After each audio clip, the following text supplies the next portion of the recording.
right, good morning, everybody, and I assume there are a few more still out there putting the last of the coffee into their cups and journeying inward here, and good morning to those who are watching us online, whether that's in real time right now at 10 to 10 Eastern in Kitchener here, or a little later in the week as you have the opportunity to join in our Bible class today. We are looking at the book of Exodus, and we've titled this The Gospel According to Moses. Most often in our church's theology particularly, we tend to associate Moses with the law, the Ten Commandments that he brought down from the mountain, that law that always accuses, always condemns, and that tells us that we are sinners and for our sin we deserve death.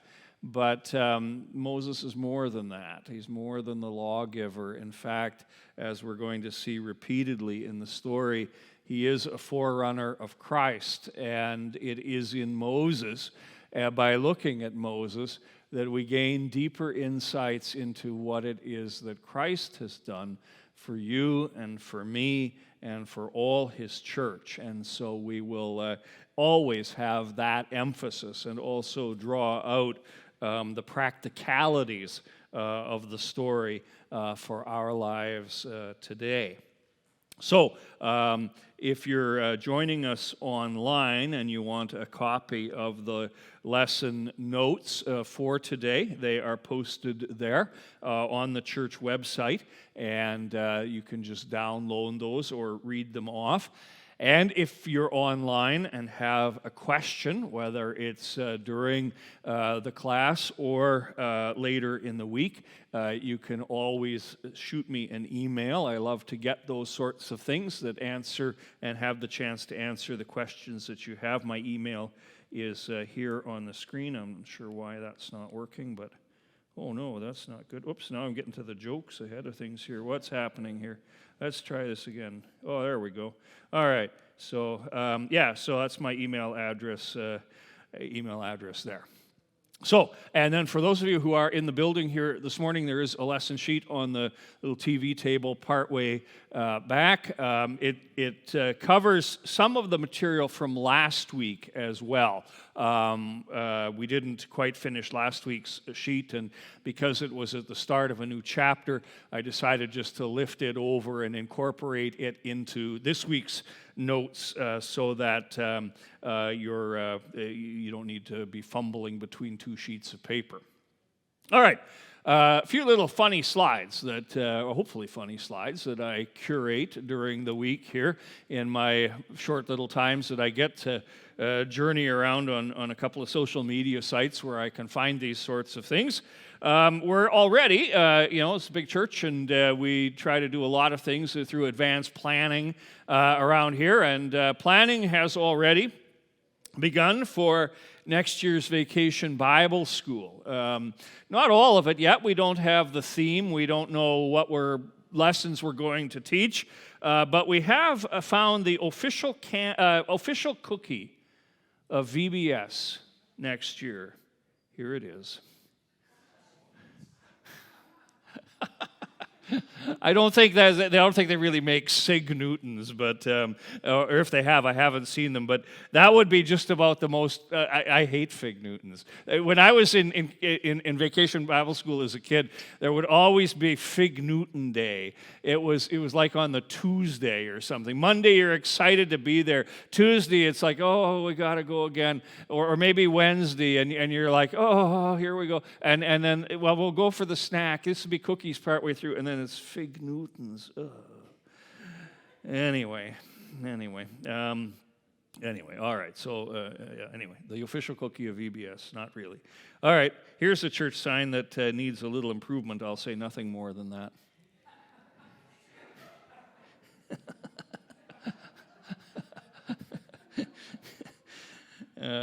We'll fix the there we go. Fix the pronunciation or there you go. All right.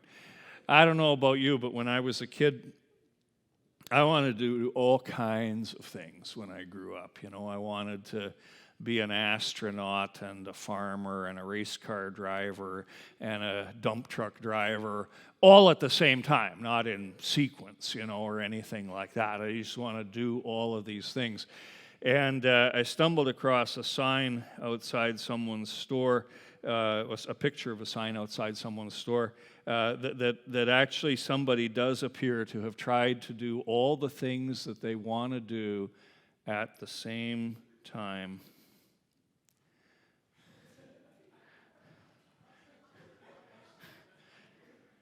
When I grow up, I want to run a beauty parlor and a chainsaw repair place and a nightclub all at the same address. Good luck with that. Anyway, beauty parlor and chainsaw repair. I just thought that's just such a bizarre combination. All right. And then if you are having a Thanksgiving gathering with family this weekend, and you're tired of pumpkin pie or the traditional desserts that go along. I've showed you this picture before, but every year it comes up. There are other options.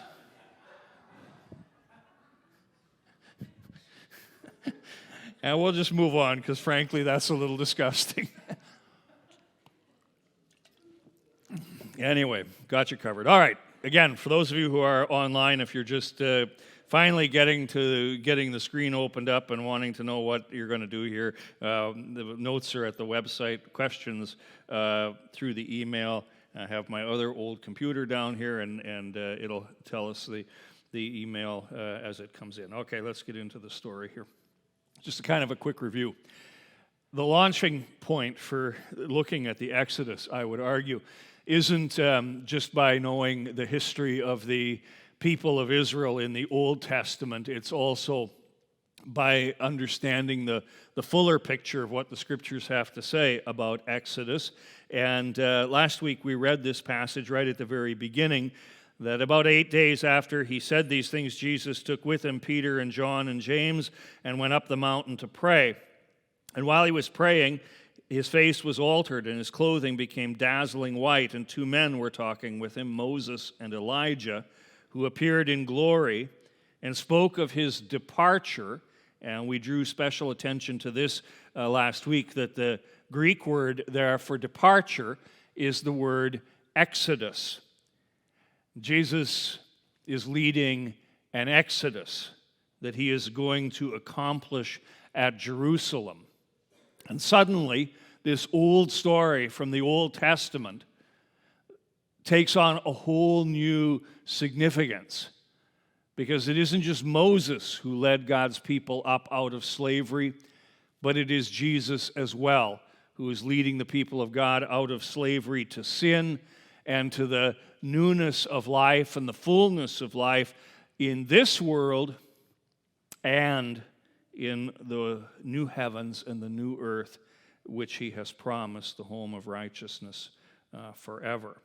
And so we just briefly got into the story last week of the Exodus as it happens in the Old Testament, and began to see a few connections between the Old Testament and the New Testament.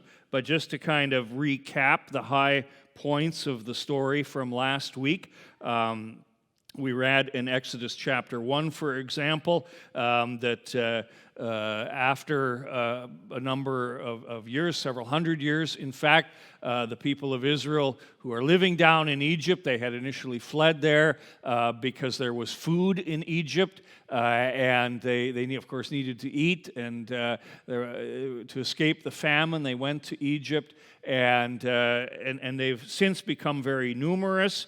And new pharaohs arise, in this case, a whole new dynasty of pharaohs, native Egyptians, the pharaohs that were in charge back a few hundred years before when the people of Israel came down and took refuge in Egypt. They were themselves foreigners, and so had a much more open-door policy towards foreigners coming in. Native Egyptians, not so generous with outsiders, and so they began to persecute the Israelites, and they began to treat them harshly, making them slaves. And when that didn't slow down their growth as a community, then the order was given that male children born to the Israelites should be put to death. That order was defied by the two midwives, Shiphrah and Puah, and we talked last time about how that is a reminder to us that in the whole first chapter of Exodus, none of the pharaohs are named. None of the great leaders are named. None of the real power brokers are named. But these two women who are on the margins of the world back then, these two Gentile women, are the ones who God uses to save his people, and how God blesses them for doing that. And then, as chapter 1 rounds out, Pharaoh, hearing about what the midwives are not doing, namely killing the boys, then gives the order for what we would call today outright genocide, that any boys that are born to the Hebrew people, to the Israelite people, are to be immediately cast into the river, which is where we go for Exodus chapter 2. And in Exodus chapter 2, we again, as we enter into this chapter, need to make a little bit of a New Testament connection. One of the advantages we have in interpreting Exodus for our lives today is that the Exodus itself is commented on in a number of places in the New Testament. And we all know, I think, what happens in Exodus chapter 2. We'll go through it in a little more detail in a few minutes, but this is the chapter where Moses is born, and where Moses' mother hides him for 3 months, and then when he can no longer easily be hidden, she places him into a basket and puts that basket onto the Nile, and Moses is adopted by one of the daughters of Pharaoh. But this all just doesn't just happen, in a vacuum. The writer to the Hebrews reminds us that what is at the core of all of the things that happen in Exodus chapter 2, and indeed throughout the rest of the story, are really actions of faith. And there's the connecting point, if you will, between their lives long ago and our lives today. At the very center, the very core of everything that's happening here is a faith that God is working things out. And so let's just read this. It's on the lesson sheet as well, this commentary on Exodus chapter 2 and beyond, from the writer to the book of Hebrews. We don't know who wrote Hebrews, so we just use the term the writer. By faith, Moses, when he was born, was hidden for 3 months by his parents because they saw that the child was beautiful, and they were not afraid of the king's edict. By faith, Moses, when he was grown up, refused to be called the son of Pharaoh's daughter, choosing rather to be mistreated with the people of God than to enjoy the fleeting pleasures of sin. He considered the reproach of Christ to be greater wealth than the treasures of Egypt, for he was looking to the reward. By faith he left Egypt, not being afraid of the anger of the king, for he endured as seeing him who was invisible, namely by seeing God. By faith he kept the Passover and sprinkled the blood, so that the destroyer of the firstborn might not touch him. What I thought was interesting about this is from Hebrews chapter 11, which, if you know the book of Hebrews at all, that is kind of like this walk through the hall of fame of faithful people. And he highlights Abraham and Isaac and Jacob and many of the other heroes of the Old Testament. And when he gets to Moses, yes, there's a talk about the Passover here at the end, but where he really zeroes in are on the things of chapter 2, the things we're going to talk about today, the things that happened before Moses is called by God to lead his people out of Egypt, his being saved by his parents, refusing to be called a daughter of Pharaoh, being mistreated with his people, ultimately being expelled or leaving Egypt for fear of his life. All these things done in faith. All right. Let's dig in then to chapter 2. I'm just going to take a moment here and pass around the sheets so we don't forget. Okay. All right. So Exodus chapter 2. All right. Let's, if you've got a pew Bible handy and you want to read along, we don't make anybody read out loud typically, but if you want to follow along, just grab a pew Bible. Exodus is the second book in.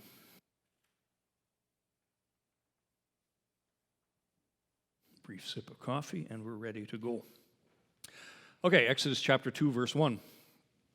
Now, a man from the house of Levi married a Levite woman, and she became pregnant and gave birth to a son. When she saw that he was a fine child, she hid him for 3 months. But when she could hide him no longer, she got a papyrus basket for him and coated it with tar and pitch. She laid the child in it and put it among the reeds along the banks of the Nile. His sister stood at a distance to see what would happen to him. Then Pharaoh's daughter went down to the Nile to bathe, and her attendees were walking along the riverbank. She saw the basket among the reeds and sent the slave girl to get it. She opened it and saw the baby. He was crying, and she felt sorry for him. "This is one of the Hebrew babies," she said. Then his sister asked Pharaoh's daughter, "Shall I go and get one of the Hebrew women to nurse the baby for you?" "Yes, go," she answered. And the girl went and got the baby's mother. Pharaoh's daughter said to her, "Take this baby and nurse him for me, and I will pay you." So the woman took the baby and nursed him. When the child grew older, she took him to Pharaoh's daughter, and he became her son. And she named him Moses, which is a Hebrew word or a word that sounds like the Hebrew word to draw someone up out of the water, and that's exactly the meaning that is given. I drew him out of the water. All right. There's a very familiar story, so we won't spend a lot of time going over the details. It's all pretty self-explanatory. Just a couple of things. From the tribe of Levi. Anybody remember what the Levites become as the story unfolds? They are the tribe through whom we get the priests. Yes, that's right. So Moses will take on for himself the priestly work of interceding, praying for, and offering sacrifices on behalf of the people of Israel. And it will be his brother Aaron who is designated as the chief priest, the first of the chief priests of the people of Israel. And so that priestly function, we often think of Moses more as a prophet or a leader, but he also had that priestly function. Another little interesting detail in this chapter doesn't really come out in English translations as well as it could, is what is translated, at least in the NIV, which is what we're using here this morning, as a basket, is actually the Hebrew word is exactly the same word as is used to describe that thing that Noah built in Genesis chapter 6, an ark. And it's handled in exactly the same way. The sentences are quite similar in Hebrew. That Noah built the ark and coated it with tar and pitch to waterproof the thing. Now the building materials are different. Obviously, Noah uses wood, and this little ark is made out of papyrus reeds and woven together.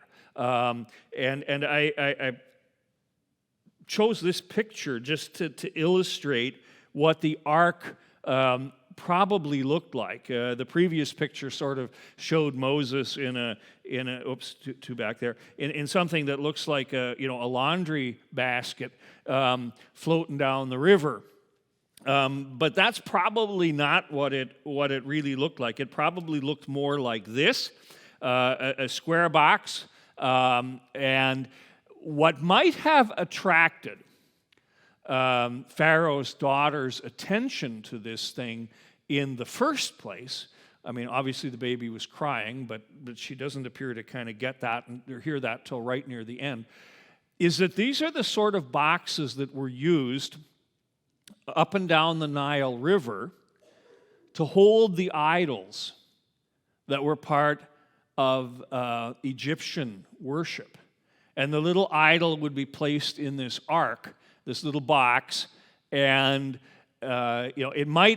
she might have presumed that one of these had fallen off a ship or a barge or something like that, and there it was in the water, caught up in the reeds, and of course you do the right thing. And lo and behold, this particular ark contains not an idol, but Moses.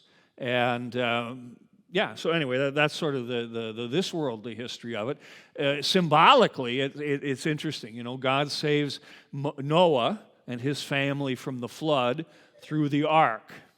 God begins Moses' journey with an ark. And very often in the early church, we've lost it a little bit today, but the church is pictured as being a boat, an ark. In fact, the space in which you're sitting right now, anybody know what it is you're sitting in? I think this has been covered a million times here already. I'm probably no new news here. The nave, yeah, this is the nave.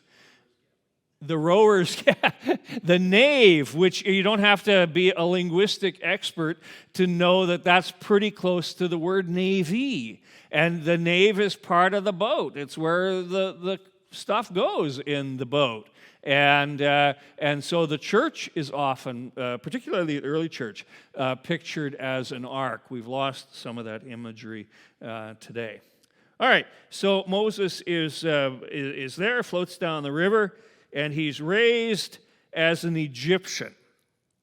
Now, we don't know for sure which of Pharaoh's daughters. We don't even know absolutely for sure which Pharaoh it was that was in power at this time. There's quite a variation in terms of the timing of the different pharaohs. But it's entirely possible that the daughter that raises him is a daughter named Hatshepsut. And she actually goes on to be a pharaoh herself. There were women who served as pharaohs, and Hatshepsut was one of the strongest of the women who served as pharaoh. And actually, in a way, later in the story will compound the misery for God's people. We know she becomes Pharaoh somewhere in that stretch, that 80 years between when Moses is born and when the Exodus happens, or when Moses is called back again into Egypt. And so she was in there, and again, not something we can verify, but something rather interesting that a person that turned out to be an oppressor of Israel would also be the one who, ironically, shelters the Savior of Israel for a time. Again, we get a little bit of a comment from the New Testament on this, from the sermon of Stephen, as he's about to be martyred. He goes through and gives a history of God's people through the Old Testament, and he focuses a lot of attention on the Exodus. And he tells us that Moses was instructed in all wisdom of the Egyptians and was mighty in word and deed. And again, you can kind of see God, laying the foundations here. It's a little bit like we'll hear in the sermon this morning, based on the Old Testament, reading the story of Ruth and Naomi, where God is laying the foundations through them for something that will happen down the road. Moses is raised in the Egyptian court. He's given a good education.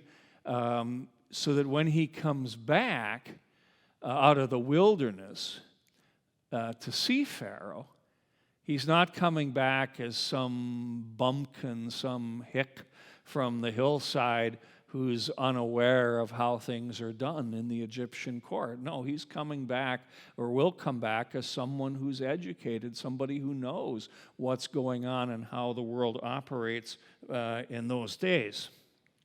All right. So that's his early, very early life. Any questions, comments, observations here? James, yeah. Is this, when he's drawn out of the water, is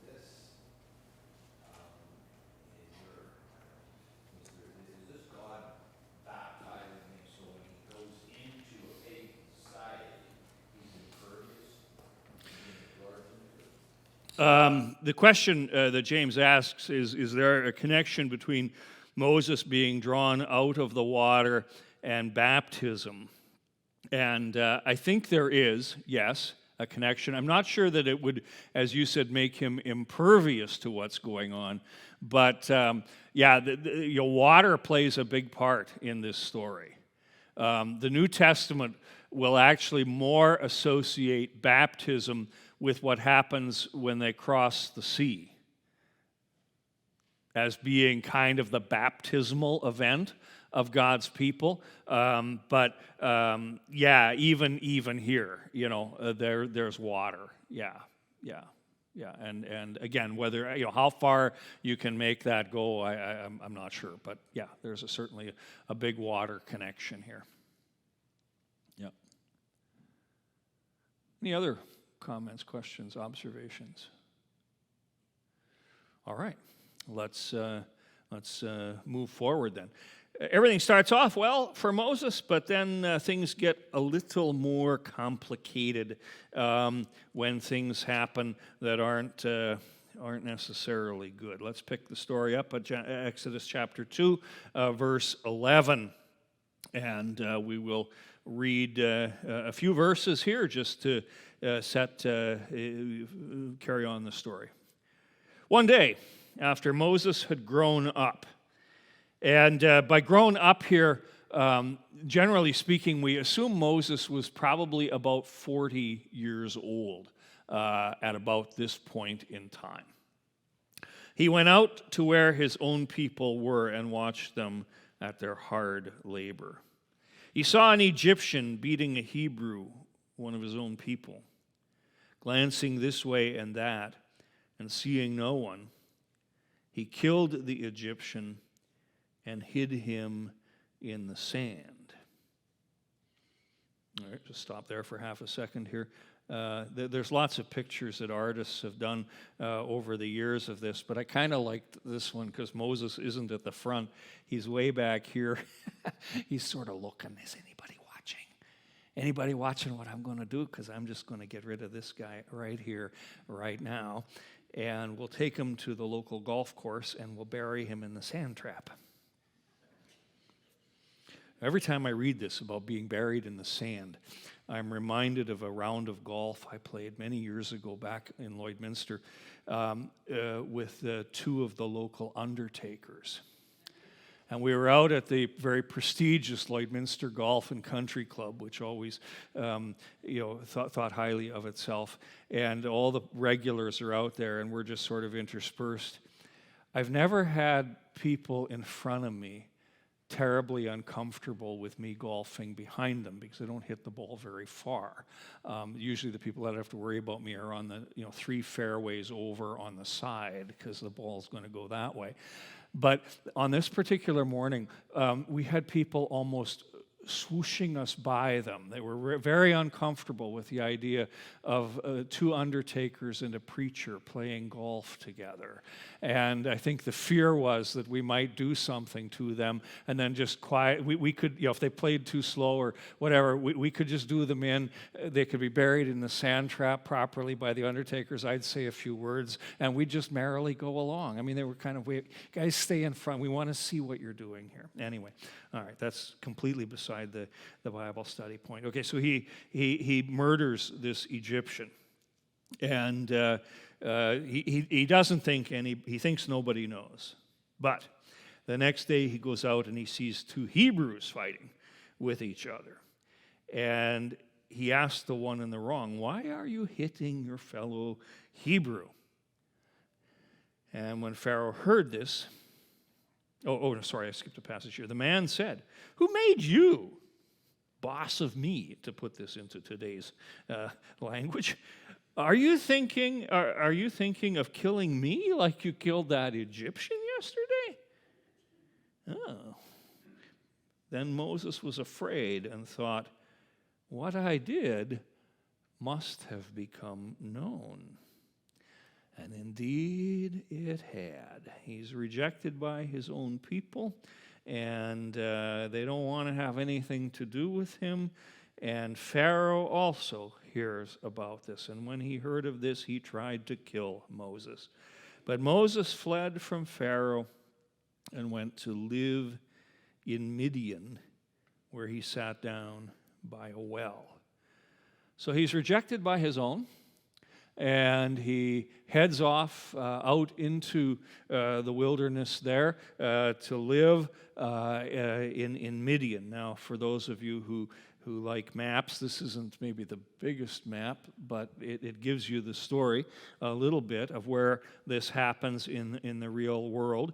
The Egyptians, we said this last time, are up here towards the Nile Delta area, the cities of Pithom and Ramses, which are the cities that they were building, store cities for Pharaoh.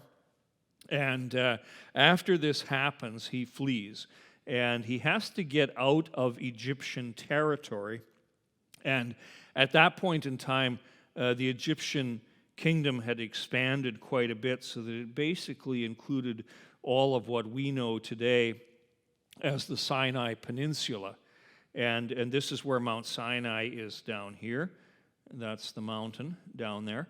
And so he has to get away. He's got to get beyond the Sinai, because as long as he's still in that area, he's fair game for anybody that finds him. And so where does he end up? He ends up down here in the land of Midian, which is just across one of the 2 gulfs of the Red Sea, and that's where he spends his time down there with his father-in-law Jethro and the flocks of sheep. And again, in this whole having to flee and in this whole escape that he has to pull off, and the rejection of his own people who obviously aren't all that thrilled that he killed an Egyptian. Again, the New Testament writers see a parallel to Christ. Again, from Stephen in his little sermon that he gives before he dies. Just to summarize up what he says, Moses is rejected by his own people even as he tries to protect them from the wrath of the Egyptians. Yet God chooses Moses to be the leader. Christ also will be rejected by his own people, even though God has sent him to be their leader and Savior. And the thing that will really annoy those who are ready to stone Stephen is that he will make the parallel between these Israelites of long ago, these Hebrews who don't want Moses, and the people in Jerusalem at Jesus' time who don't want Jesus. And he will say to them, "You stiff-necked people, uncircumcised in heart and ears, you always resist the Holy Spirit. As your fathers did, so did you." And at that point in time, that's when they pick up the stones to stone Stephen. But again, he sees a parallel here between the life of Moses and the life of Christ, and that they're both rejected by their own people. Any comments, questions? Check, we got a couple of online here. Yes. All right, here's a question here. Just give me a second here.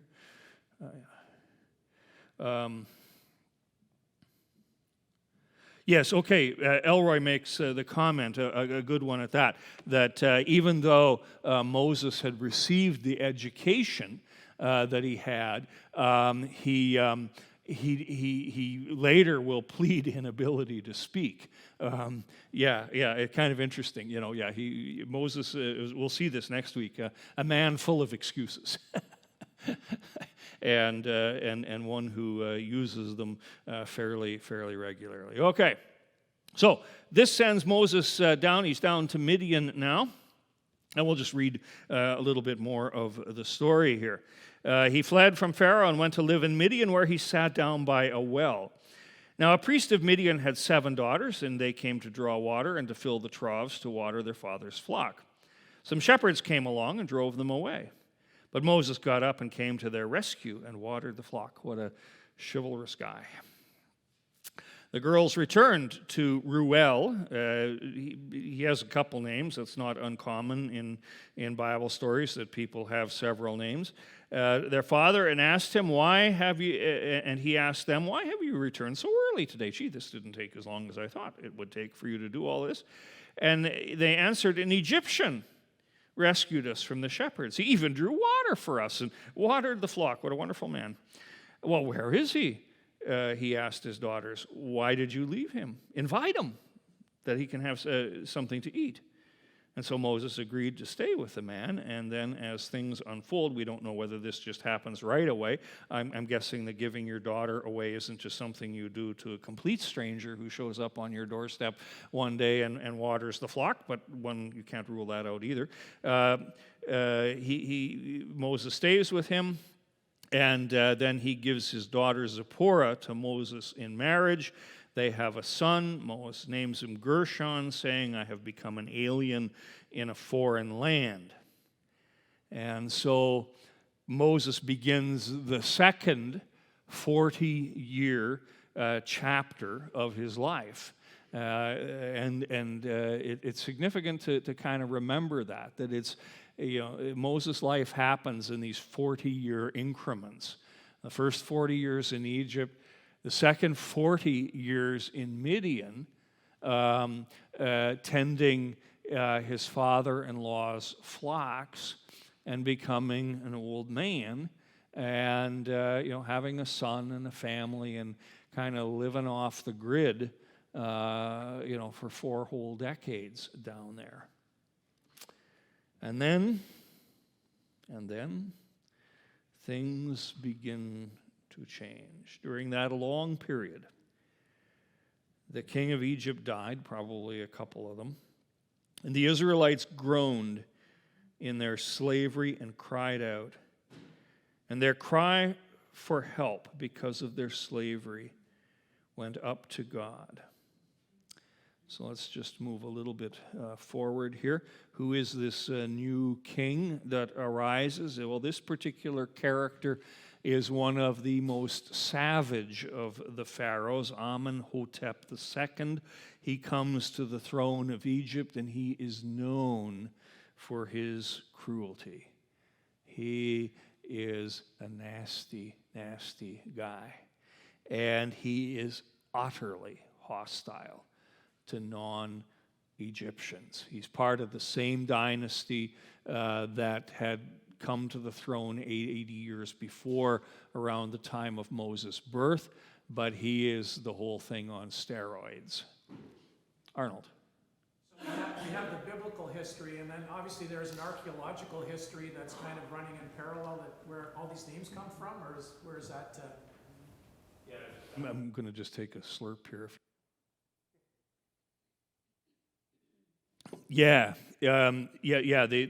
The names come from parallel Egyptian history, but the part of the struggle is that history, the Egyptian history, is rather hard to date, and again, in both the last 2 weeks getting ready for this, I've been reading through various commentaries and also online Egyptian history sources, and what they say here is that for pretty much any of the dates of the pharaohs, it's a kind of plus or minus 25 years at this point in time. So even Egyptian scholars can't say for sure the dates of some of the pharaohs, just because of the way the history was preserved or not preserved, as the case may be, and or what's been found and what's not been found.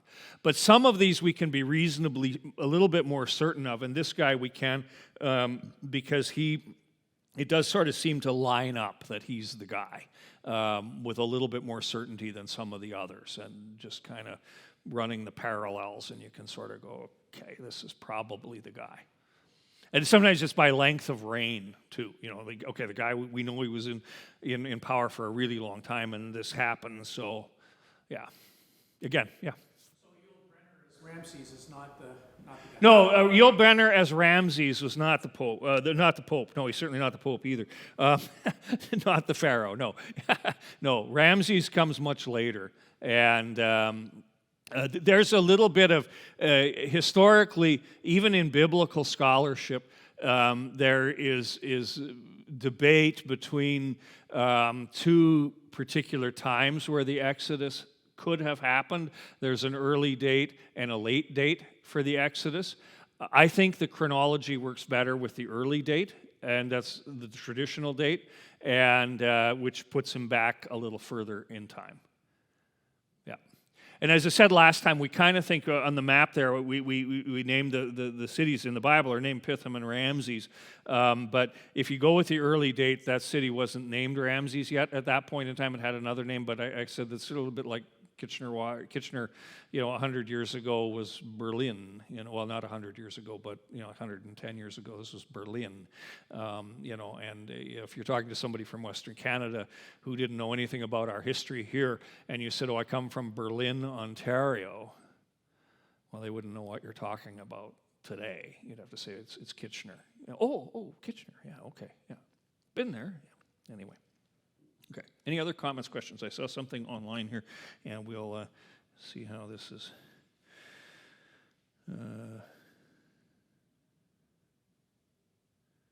Okay, yes, very good comment here from Gord as well. The repetition of famines. I think we talked about this a little bit last time too. How Abraham in his journey ends up down in Egypt. I think I had a slide about this last time, and during a famine, and he falls into sin down there and kind of messes up his life. And then others, now Moses is down there, and there's out of Egypt is a place that never brings much good for God's people. There's always problems in Egypt. All right. We got just a few minutes left here. Let's push ahead at least to the end of the chapter, and then we'll be ready to jump into burning bushes next week, or maybe we'll get just a real brief start on it this week. For me, the most significant verse of chapter 2 comes right at the very end. It's actually two verses in our English Bibles. We're right at the end of chapter 2. God heard their groaning, And he remembered his covenant with Abraham, with Isaac, and with Jacob. So God looked on the Israelites, and he was concerned about them. Oh, this is where the NIV sometimes doesn't help us as much as I would wish it would. The ESV, which is a little bit more word for word in its rendering of things, says that God heard their groaning, remembered the covenant, saw the suffering of the Israelites. And then I love the last sentence in the ESV. Let me get my other Bible here. Let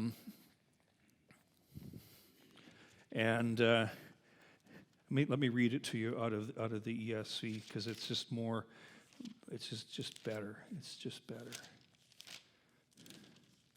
Here it is out of the ESV. God heard their groaning, and God remembered his covenant with Abraham, with Isaac, and with Jacob. God saw the people of Israel, and God knew. That's a pretty much word-for-word translation of the Hebrew, and I love it. God heard their cries. God remembered his covenant, not in the sense of, yeah, right, that covenant. Sorry, I've been busy with other things up here. Forgot all about that. No, remember means to kind of reenact and to bring this forward in time and to make it live again. And he remembered, he saw, and my favorite verb in that sentence, he knew. He knew. Knew what? Well, knew what needed to be known. Stop for a minute and think about the Hebrew word for knowing. And in Hebrew, knowing is never just an intellectual exercise, never just a collecting of the facts and keeping the facts straight in your head. Knowing is experiencing.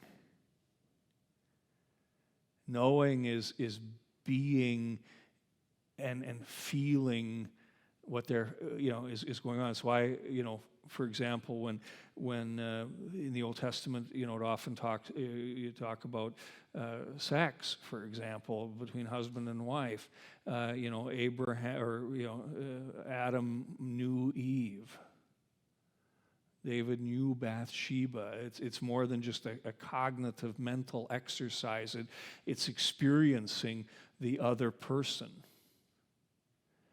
And so in this instance, I don't think it's too far afield to say that God doesn't just simply know what's going on out there, but he's experiencing it himself. That oppression that's on them is also on him. He's seen it. He's heard it. He's felt it. He's remembered his covenant. And now he's going to do. All right. Any comments, questions, observations? James, quickly. Yeah, we're running low on time. Well, when we pray, the Holy Spirit translates from human form to God in such a way that we understand this internally in a way that we cannot verbalize for ourselves. Right, yeah, exactly. James makes the point that the Spirit, and I think it's interesting, just when you mentioned the Spirit coming alongside us in our prayers, when Paul talks about that in the New Testament, he talks about the Spirit groaning along with us. And I think there's something of that going on here too. God is groaning along with his people. He knows their suffering, and he's moved to action by that suffering and their prayers. Absolutely, for sure. Any other observations or comments? Okay, we are just past 20 to 11, so we will stop here because we got a little bit of stuff that needs to be done to get ready for the second service this morning. If you want to read ahead, next week we'll be jumping into burning bushes, learning about God's name. We'll see how quickly we go, but this is now we're at the point where the story begins to move, and we'll be getting into all of that next time. All right, let's close with prayer. Gracious Lord, Heavenly Father, even as your people struggled long ago in slavery and maybe wondered where you were or even forgot about you altogether, you were there, whether they knew it or not, and you were working in the background to bring about the salvation you planned for them and also for us. We pray that even as you knew their sufferings and struggles, that you would know ours as well, and that you would hear and you would remember and you would respond so that we might live as your dear children, freed from the slavery of sin and death, to serve you here in time and forever in the new heavens and new earth you are preparing for us. Bless us this Thanksgiving weekend and fill our hearts with joy, and grant, O Lord, that we would continue always to grow in your grace for Jesus' sake. Amen.